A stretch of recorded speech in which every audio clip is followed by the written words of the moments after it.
Hai, Assalamualaikum warahmatullahi wabarakatuh. Okey, sekarang kita akan masuk ke bab 3.4 ya, topik pengangkutan dalam tumbuhan. Tapi apa masalah dengan daun pokok ni? Okey, tak apa, kita tengok dulu pokok-pokok yang menghijau ni. Wah, berkilatnya daun dia. Okey, nampak tak berkilat?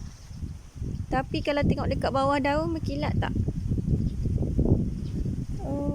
Fokus please. Okey, kenapa bahagian atas berkilat, bahagian bawah tak berkilat? Okey, cuba tengok sekejap kita minta sikit daun ni. Okey, tengok daripada segi begini.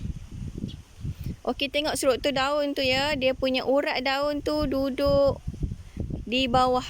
Okey, dia melengkung ke bawah. Ni. Ada sebab. Sekejap lagi teacher tunjuk kenapa ya. Okey, ini yang pertama. Awak tengok struktur daun ni. Pandangan atas, pandangan bawah. Okey, next. Okey, situasi yang kedua. Cuba perhatikan apa yang saya bawa kamera ni. Allah, cahaya matahari ni. Nak kata terang ke gelap ni? Inilah yang kita katakan sebagai keamatan cahaya. Okey, keamatan cahaya. Macam ni kita kira keamatan cahaya tinggi ya. Okey, kenapa ni cerita pasal keamatan cahaya pula? Okey, tak apa. Seterusnya, yang ketiga. Yang ini macam kuat je ni. Tengok daun-daun pokok pisang ni. Allahu Akbar. Seronoknya ni. Tapi ada tak sesuatu yang berlaku dekat daun ni? Jangan tengok saja ya. Jangan seronok ya tengok pokok ni. Ada sebab dah ada. Okey, yang ketiga situasi dia. Okey, sekarang teacher ada dekat kawasan yang macam menggerbang lah tudung ni. Okey, cuba tengok pokok kat belakang tu, pokok pisang. Daun-daun ni pun berkibar. Okey, seronok ya, seronok sebab kita tak berasa macam panas. Tak berasa panas tu maksudnya ada berkaitan ni dengan faktor suhu. Tapi apa yang teacher nak tekankan sekarang ni ialah cuba tengok daun-daun pokok. Okey, daun-daun pokok yang berkibar. Sekejap kita alih sikit kamera. Kat mana nak alih kamera? Okey, cuba tengok daun tu. Let's say kita tengok daun yang berkibar ni seronok bila kita rasa ditiup angin. Tapi apakah yang berlaku kepada tumbuhan ini? Setiap pohon-pohon yang ditiup angin ni, apakah yang berlaku kepada mereka? Okey, sekarang angin bertiup kuat. Okey, angin bertiup kuat maksudnya ada pergerakan udara yang tinggi, yang banyak. Alright, itulah introduction untuk topik hari ini. Assalamualaikum warahmatullahi wabarakatuh. Jadi kita teruskan dengan topik 3.4 pengangkutan dalam tumbuhan. Okey, mula-mula tadi pelajar saya dah tunjukkan beberapa klip video persekitaran dekat luar kan. Okey, apa kaitan dengan topik ni? Okey, mula-mula kita perhatikan dulu macam mana keadaan pokok yang ditunjukkan ni ya. Awak tengok mula-mula dia normal. Okey, lepas tu pokok tu layu seketika. Apabila kita jirus dengan air, pokok tu kembali normal. Okey, mengapa boleh jadi seperti itu? Okey, so Cikgu Lim tanya kat dalam gambar tu. Okey. So, ini adalah istilah yang awak perlu tahu dalam sistem pengangkutan tumbuhan, transpirasi. Okey, transpirasi ialah satu proses kehilangan air dalam bentuk wap air daripada permukaan daun ke udara. Okey, ataupun kalau awak nak tukar sikit ayat yang mudah, macam mana? Proses tumbuhan kehilangan air daripada permukaan daun ke udara dalam bentuk penyejatan. Boleh juga. Ataupun proses tumbuhan kehilangan air menjadi wap air melalui proses penyejatan. Okey, berlaku di mana? Di daun. Okey, tengok perkataan yang dia highlight kat sini. Proses ini akan berlaku melalui daun. Okey. Muka surat 103 buku teks awak. Okey, kali ini yang ini ada kaitan dengan video tadi yang mula-mula sekali teacher tunjuk tadi kat luar rumah teacher. Okey. Keratan rentas daun, perhatikan gambar daun ni. Okey, tengok atas sekali. Daun ini yang di bahagian kutikel. Okey, epidermis atas dan juga epidermis bawah. Okey, epidermis bawah tadi masa kat luar teacher tunjuk kenapa bawah daun tak berkilat, atas daun berkilat. Okey. Disebabkan kehadiran lapisan kutikel ini ya, kutikel. Okey, tak boleh nak tunjuk. Okey. Sekejap Okey, apabila kita perhatikan sebenarnya kutikel ini adalah lapisan berlilin. Okey, siapa yang hasilkan? Epidermis itu sendiri ya. Epidermis yang atas tu, okey, epidermis tu akan hasilkan kutikel ini untuk melapisi bahagian atas daun. Kenapa? Apa fungsi kutikel? Untuk mengurangkan transpirasi. Okey, mengurangkan transpirasi pada permukaan daun. Okey, sebab itu kalau daripada jauh kita nampak daun berkilat je. Okey, maksudnya kutikelnya adalah kutikel dia tu. Okey, lapisan berlilin. Okey, seterusnya ada beberapa struktur yang mungkin pelajar boleh tengok di sini, iaitu sel mesofil berspan. Okey, kita ada xilem dan juga phloem. Okey. Terus ke muka surat yang seterusnya.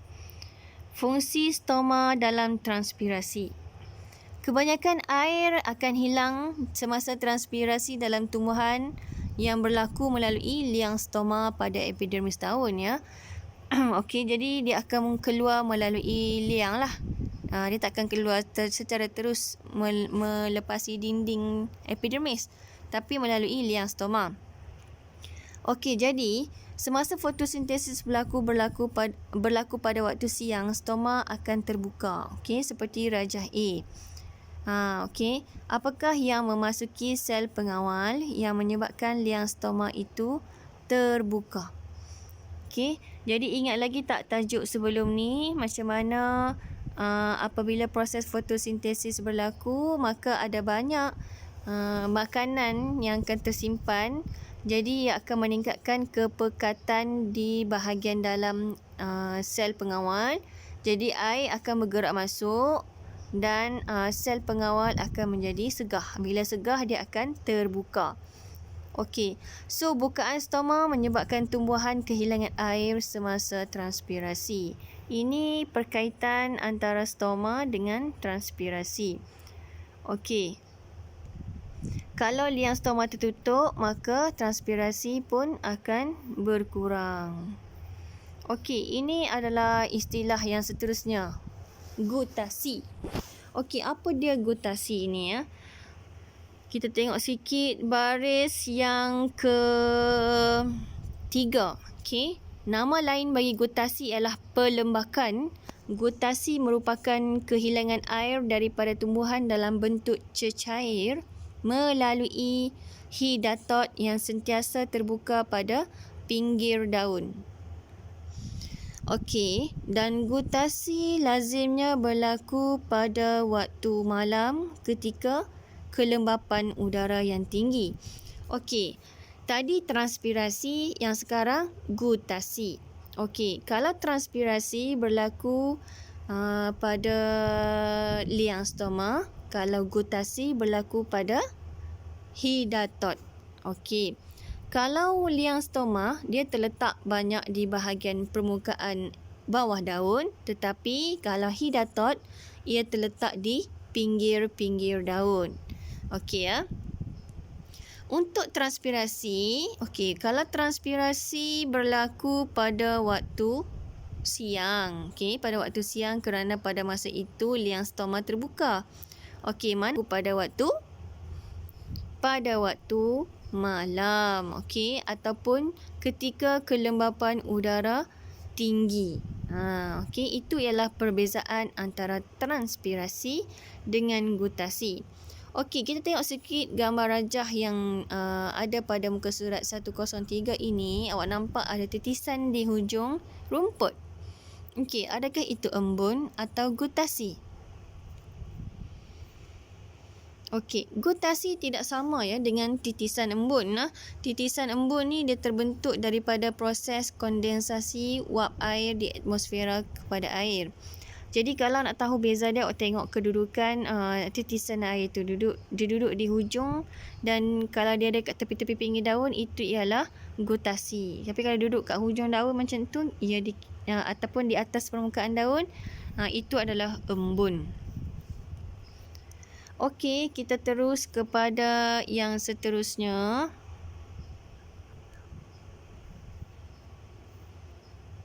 Okey, kadar transpirasi. Yang ni kadar transpirasi ni, okey, kita tengok sendiri kat sini dia menggunakan peta buih. Okey, ini peta buih yang kreatif. Okey, pelajar. Transpirasi banyak berlaku melalui stoma. Oleh sebab itu, bilangan stoma mempengaruhi kadar transpirasi tumbuhan. Walau bagaimanapun ya, ada 4 lagi faktor lain yang akan mempengaruhi transpirasi. Okey, pertama ialah suhu. Okey, ingat tak tadi masa video yang mula-mula tadi teacher tunjuk berkaitan dengan suhu. Teacher cakap, ini macam panas, tapi cuaca sekarang macam tak panas, macam sejuk. Okey, itu suhu berkaitan dengan darjah kepanasan, okey, ataupun kesejukan kawasan tersebut. Okey, faktor yang kedua ialah keamatan cahaya. Okey, maksud keamatan cahaya ni tadi pun teacher tunjuk juga. Siapa yang masih ingat bahagian mana, scene mana tu keamatan cahaya? Okey, kalau tempat yang gelap seperti dalam almari ataupun pada waktu malam ketika awak tiada lampu ataupun sebarang cahaya, itu dikatakan keamatan cahaya rendah. Okey. Dan pada waktu siang ketika matahari sedang meninggi, okey, awak nampak cahaya yang terlampau kuat cahayanya sampai awak tak boleh buka mata. Kalau awak nak pandang matahari, itu kita panggil sebagai keamatan cahaya tinggi. Okey. Jadi macam mana dia mempengaruhi transpirasi? Okey. Next, faktor yang ketiga ialah pergerakan udara. Okey, pergerakan udara ini, jika awak nak tahu pergerakan udara tu tinggi ataupun pergerakan udara tu rendah. Okey, yang rendah apabila awak berada pada satu bilik yang tiada sebarang kipas berpusing. Okey, awak akan rasa macam sunyi. Okey, sekarang ni kalau kat dalam tempat teacher duduk ni ada bunyi kipas dengan exhaust fan. Okey, maksudnya ada pergerakan udara. Tapi kalau berdasarkan video yang tadi teacher ambil kat masa mula-mula tadi teacher tunjuk, itu menunjukkan pergerakan udara yang sangat tinggi. Okey, next, kelembapan udara. Kelembapan udara juga boleh mempengaruhi transpirasi. Okey, kalau waktu pagi rasa-rasanya kelembapan udara tu adalah sangat tinggi. Pada waktu pagi, kelembapan udara tinggi maksudnya banyak wap air dalam udara, awak rasa sejuk. Okey, kalau pada waktu tengah hari awak akan rasa panas, bahang, itu maksudnya kelembapan udara rendah. Okey, yang manakah transpirasi berlaku lebih tinggi? Situasi mana? Okey, so sekarang kalau kita berada dekat sekolah, kita akan menjalankan sesi uji kaji 3.2 hingga 3.5 ni. Okey, so teacher terangkan sedikit tentang proses untuk mengkaji transpirasi ni. Kita ada 2 alat radas. Okey, alat radas ini dikenali sebagai potometer. Okey, potometer ada 2 jenis. Pertama, potometer jisim. Awak tengok gambar rajah sebelah kiri ni. Apabila pokok ataupun sebarang tumbuhan yang awak nak kaji tu kita ambil dan kita letakkan dalam kelalangkun dan kita timbang jisim awal dia. Okey, jisim selepas dia kita akan timbang apabila awak letak pada situasi yang awak nak kaji lah. Contohnya angin yang kuat ke, atau suhu yang panas, ataupun keamatan cahaya yang rendah. Okey, awak letak. Biar dia bertranspirasi dalam setengah jam ataupun 1 hari, kemudian awak timbang jisim dia. Itu kaedah menggunakan potometer jisim. Okey, kaedah yang kedua ialah kaedah potometer gelembung. Okey, kita letak tumbuhan di atas hujung tiup tu. Okey, kemudian awak akan tengok dalam kapilari tu awak akan ukur pergerakan gelembung udara. Okey. Masa awal pergerakan gelembung udara dia akan berada di hujung pembaris nombor 6 ni. Kemudian dia akan bergerak lagi ke atas. Okey, itu ialah berkaitan dengan isi padu. Okey, isi padu air yang diserap oleh tumbuhan tersebut. So, kita ada dua jenis potometer. Bila sebut potometer je, ingat ia untuk mengkaji transpirasi. Okey, ini ialah uji kaji bagi yang pertama, faktor yang pertama, keamatan cahaya. Okey, tengok dulu keamatan cahaya. Bila sebut je keamatan cahaya, pemboleh ubah yang kita akan manipulasi dia, macam mana kita nak setting tempat untuk pokok tersebut. Okey, ini dia. Okey. Pertama, awak akan manipulasikan, awak akan ubah kedudukan. Yang pertama, pokok yang pertama awak letak di tempat biasa sahaja yang ada cukup cahaya matahari. Ni kaedah keamatan cahaya yang biasa di luar bilik pemboleh, dalam makmal pemboleh. Okey, kaedah yang bukan kaedah kedua. Seterusnya, pemboleh ubah yang dimanipulasi satu set lagi tumbuhan awak letak kat dalam tempat yang gelap. Okey, so satu keamatan cahaya rendah, satu keamatan cahaya tinggi. Dua-dua pokok ni awak dah ambil jisim dia sebelum. Okey.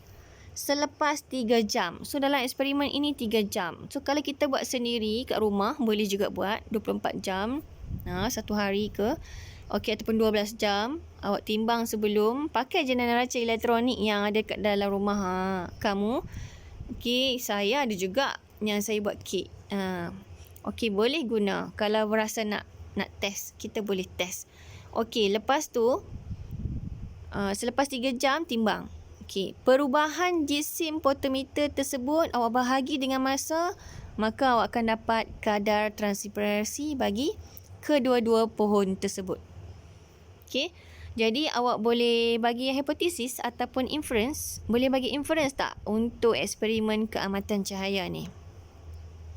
Contoh inference, semakin kadar keamatan cahaya yang tinggi akan menyebabkan kadar transpirasi yang tinggi pada pokok. Okey. Ini contoh inference. Okey, faktor yang kedua, kelembapan udara kat sini.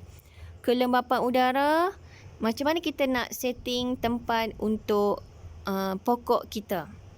Satu dekat tempat yang macam mana, satu lagi tempat yang macam mana. Okey, mari kita tengok ya. Pemboleh ubah yang dimanipulasi ialah kelembapan udara. Okey, ini dia. Okey, kalau eksperimen dalam makmal, awak akan set satu di tempat yang mempunyai kelembapan biasa. Tapi kalau nak lagi best, cari kelembapan yang tinggi seperti pada waktu pagi ataupun dalam bilik yang ada penyaman udara sejuk. Kalau dalam peti sejuk lagi bagus tak? Boleh kan? Tapi ada cahaya tak? Tak ada. Okey, tak boleh lah. Okey. Untuk set yang kedua, awak letak pokok yang diselimuti oleh beg plastik. Tapi bukan semata-mata beg plastik ya. Awak akan letak kalsium klorida kontang. Okey, kalsium klorida kontang untuk berfungsi untuk memastikan persekitaran di dalam beg plastik itu kekal kering. Okey, kenal dengan nama dia sebagai kontang. Untuk uji kaji ini, awak rasa apakah hipotesis yang kita boleh buat? Yang manakah mempunyai kadar transpirasi tinggi? Yang di kawasan dalam beg plastik ataupun di luar beg plastik? Okey. Seterusnya, faktor ketiga, pergerakan udara. Seperti pokok daun pisang tadi yang berkibar-kibar kat luar tadi tu. Okey, jadi kita set satu tempat. Okey, seperti gambar rajah ni. Satu di tempat yang tiada sebarang pergerakan udara, kita tutup kipas. Okey, satu lagi kita set di tempat yang mempunyai angin yang kuat. Okey, yang laju, pergerakan angin laju. Kalau menggunakan kipas, kita set kepada nombor 3. Okey, selepas 3 jam, apakah hipotesis kamu? Yang manakah mempunyai kadar transpirasi tinggi? Yang ada kipas, yang ada angin ataupun yang tiada angin? Okey. Cuba. Dan yang terakhir ialah suhu. Adakah suhu yang tinggi ataupun suhu yang rendah akan mempengaruhi transpirasi kamu? Okey, jadi alat radas ini satu diletakkan pada satu bilik yang sejuk dan satu lagi pada satu bilik yang panas dan bersuhu tinggi. Jadi, perbezaan potensial jisim itu akan menentukan keputusan yang manakah lebih tinggi kadar transpirasinya. Tapi kita, walaupun kita tak buat, sebenarnya kita boleh memberi ramalan. Okey. Sebab kita dah mengalami, kita boleh buat pemerhatian pada persekitaran luar rumah kita sebenarnya. Okey. Dia ada kaitan dengan pokok yang layu tadi, pokok pisang yang berkibar-kibaran tadi. Okey. Next, muka surat 109. Okey. Apabila pelajar belajar tentang pengangkutan dalam tumbuhan, kita perlu tahu tumbuhan mengangkut menggunakan apa. Okey, kita ada dua istilah yang kita perlu tahu. Yang pertama ialah flowworm. Kita tengok gambar rajah yang sebelah kiri lah, senang. Okey, flowworm yang berwarna oranye di sekeliling tu, itu ialah flowworm. Dan yang kedua ialah xylem. Xylem adalah satu struktur dalam pokok yang akan bertumpu di bahagian tengah. Okey, so ini ialah keratan rentas batang yang sebelah kiri ni ya. Ini saya besarkan keratan rentas batang. Okey. Apakah fungsi flowworm? Okey, F, ingat F flowworm, F adalah untuk fotosintesis juga.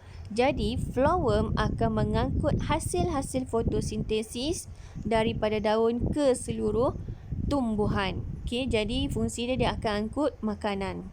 Flowworm merujuk kepada fotosintesis, merujuk juga kepada food, makanan. Jadi, flowworm untuk mengangkut makanan. Okey. Next, xylem. Apakah fungsi xylem? Kalau tadi flowworm, fungsi dia untuk mengangkut makanan ataupun hasil fotosintesis dalam tumbuhan, maka xylem adalah yang sebaliknya. Yang satu lagi, iaitu dia akan mengangkut air dan juga garam, mineral. Okey, mudah tak? Sebab tu dalam gambar ni dia pun warnakan warna biru-biru. Okey, itu ialah keratan rentas batang dalam tumbuhan jenis Dicotyledon.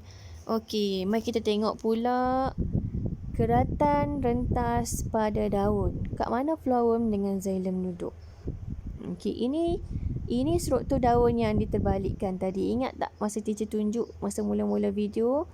Okey, struktur daun bila kita terbalik dia melengkung kan. Urat tu akan duduk kat sebelah bawah. So yang ni yang diterbalikkan. Okey, tengok bila kita terbalikkan daun, xylem akan berada di bahagian bawah urat daun dan flowworm akan berada di bahagian atas. Ni terkaliklah, ini struktur yang terbalik. Xylem ni sebenarnya di bawah permukaan daun, flowworm ni di atas permukaan daun. Okey. Dan di bahagian akar, okey, ni akar. Okey, dia lukis ada macam rambut akar tu. Okey, tengok xylem akan berpaksikan di ruang tengah. Memang penting lah. Kita pun kalau manusia, kalau satu hari tak dapat air, kita akan jadi macam apa-apa pun kita, kalau kita puasa pun kita nak air dulu kan. Jadi sama macam pokok, air adalah penting. Jadi sebab itulah xylem akan berada di bahagian tengah struktur dia. Okey, ini dalam keratan rentas akar. Flowworm adalah yang bintik-bintik kecil yang duduk di sekeliling dia. Okey. Itu berkaitan dengan kedudukan xylem dan flowworm. Okey, xylem dan flowworm ini kedua-duanya adalah berkas vaskular pada tumbuhan. Okey nah, berkas vaskular. Kalau dalam manusia kita ada salur vena, salur arteri. Jadi kalau dalam daun dia ada berkas vaskular.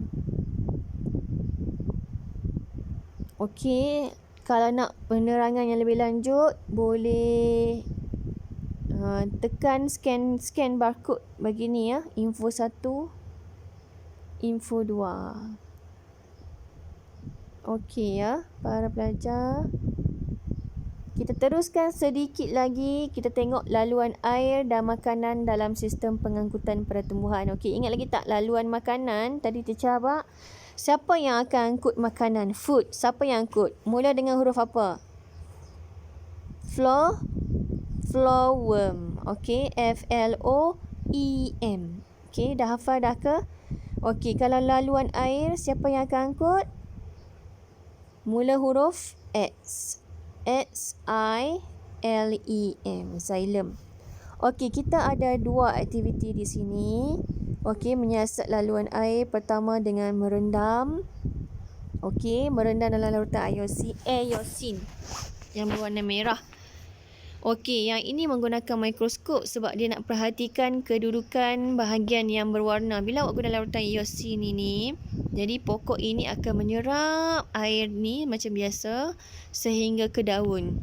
Selepas beberapa minit, macam 30 minit di sini, awak boleh potong secara kerata rentas dan perhatikan di bawah mikroskop. Okey, ada bahagian tertentu sahaja yang akan berwarna merah. Itu menandakan ia adalah berkas vaskular yang bernama xylem. Okey, sebab xylem berfungsi untuk mengangkut air daripada akar ke seluruh tumbuhan. Okey, jadi secara automatik perkara ini sebenarnya awak boleh buat dekat rumah juga menggunakan kobis. Kobis panjang, kobis Cina tu boleh guna. Pokok letuk boleh juga.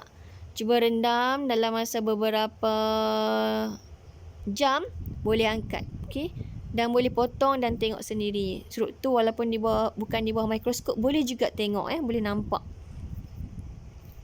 Okey, untuk mengkaji laluan makanan pula. Okey, makanan awak tengok kat sini. Yang ni pun boleh buat kat rumah.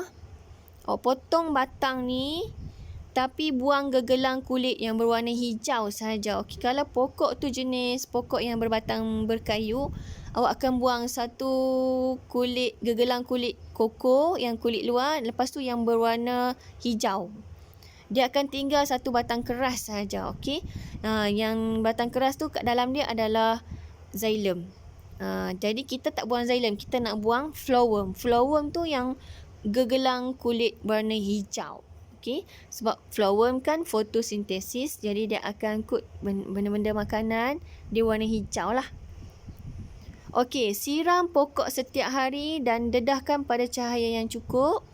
Selepas beberapa ketika, perhatikan bahagian ranting tumbuhan yang dibuang tu. Okey, awak akan nampak perbezaan pada atas gegelang. Ni kat sini.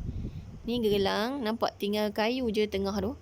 Okey, bahagian atas tu akan nampak ada perubahan dan bahagian bawah tu mungkin tiada perubahan. Jadi perubahan ni yang kita boleh buat sendiri kat rumah. Okey, nanti teacher tunjuk cara nak buat gegelang tu. Okey. Ini untuk mengkaji laluan penghantaran makanan ya. Eksperimen ini. Okey, kajian kes. Andai kata tiada salur xylem atau phloem dalam konteks yang berikut. Kalau betul-betul anda expert dah pasal xylem dengan phloem, okey, cuba bincangkan. Cadangkan cara pengangkutan air dan garam mineral yang terlarut ke dalam tumbuhan tanpa xylem.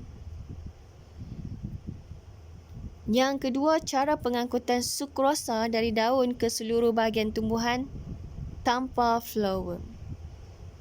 Okey, yang ketiga, adaptasi dalam sistem pengangkutan tumbuhan untuk menggantikan salur xylem dan phloem. Macam mana? Ada tak idea?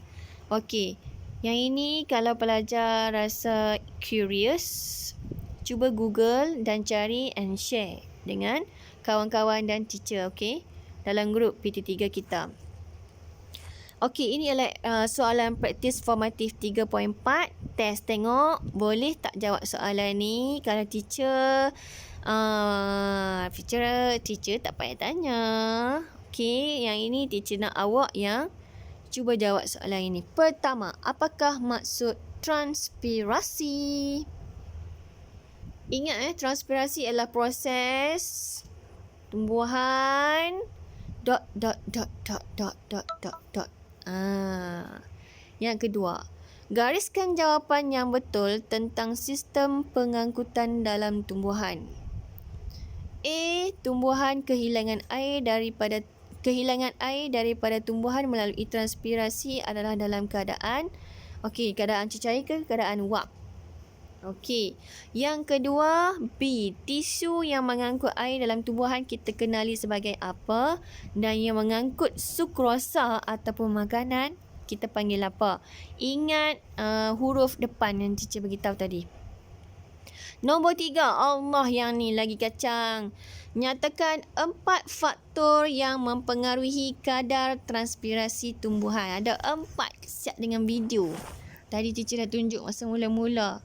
Okey, nombor 4. Mengapakah pewarna digunakan untuk mengkaji laluan air dalam tumbuhan struktur xylem tadi? Pewarna iosin, warna merah tadi. Kenapa?